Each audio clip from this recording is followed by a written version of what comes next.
You immediately called me out.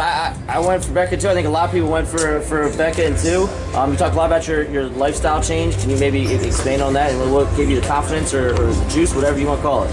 Okay, well first off, I'm going to elaborate on the fact that Becka was on the world team last year by injury default. She didn't have to wrestle me. That's very true. So for people to call out Becka and too, I thought that was, I mean, of course she's a world bronze medalist. Not taking anything away from her. She gave me a tough fight, both matches, but I mean, I think I just was way more focused, you know. I was the underdog, so I had to like come out, you know. I knew Becka was going to be tough to beat, so I had to change my diet. I couldn't be low energy in the back because she's really intense, you know. She brings the fight to you, so I think I just brought a little bit more fight, you know, a little bit more aggression, and you know, changing my diet, getting my condition, training in Colorado Springs, and having great coaching, it really helped out. So you were basically a low energy wrestler before this year? Well, I would cut down to 55, but I wouldn't do it the right way. So I would be really tired during the matches, you know, like I always made national team, but it's not, I never had to push to go through, you know. I couldn't fight all the way because I was so tired. But now that I'm walking around 2 kilos over the weight class, it makes it so much easier. You were incredibly confident when we talked to you in Rochester. Where did you derive that confidence from?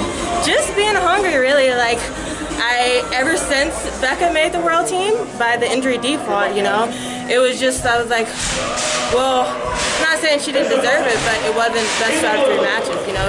Sarah got injured, so she automatically made the world team, you know, which she went on to do great things. She made a bronze medal, you know, which is great for her, but I think if I was in, I would have won it, so. So you talked about being the underdog, and you talked yesterday about, you know, you get DMs from people, hey, I look up to you, and you know, a girl from Oakland made it. Where does that, it's just always been there? Where does that come from? Just being like, I'm the underdog, nobody believes in me, came from whatever, and now I'm here. Well, not a lot of people knew who I was, you know. I've been on the, since 2012, I've been on the senior national level, you know, but nobody knows me, you know.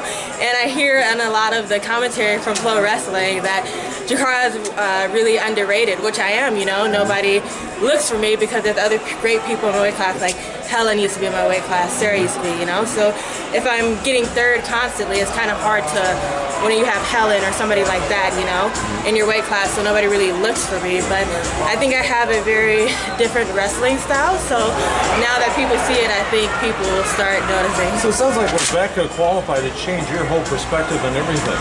Is that right?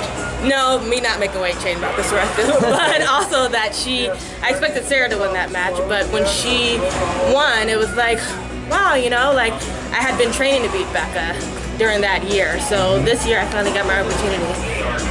And she had beat me actually at the Schultz, so I was, you know, she kind of held that over my head, kind of like, so I was like,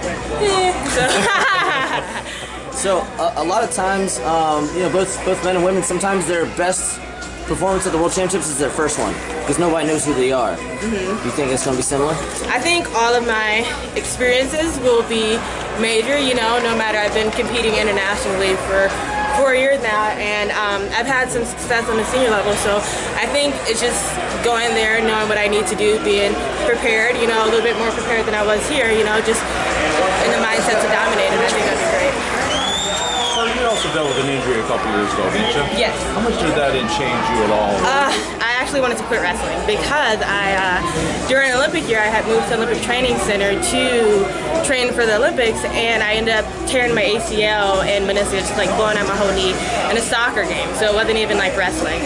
So I was out, and I did like a lot of rehab, like twice a day, just hitting it hard to get to Olympic trials, and the week of, I wasn't cleared. I was cleared 3 weeks after, so, you know, that just made me like, wow, you know, that was my opportunity, like, and I missed it, you know. And then Helen went on to become the first Olympic medalist, which was my goal, but I'm still happy for Helen, you know, but it's just like, I don't have that many opportunities left, you know, like, so I need to go now. Now is go time. This is your last cycle?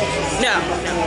But I mean, like, my body, you know, you can never really say, I'm going to keep going. Like, I didn't know I was going to tear my ACL, you know, you can never really counter that. So I just want to start doing everything right and give myself my best So where do shot. you train right now full time? Colorado You are? Olympic Training Center.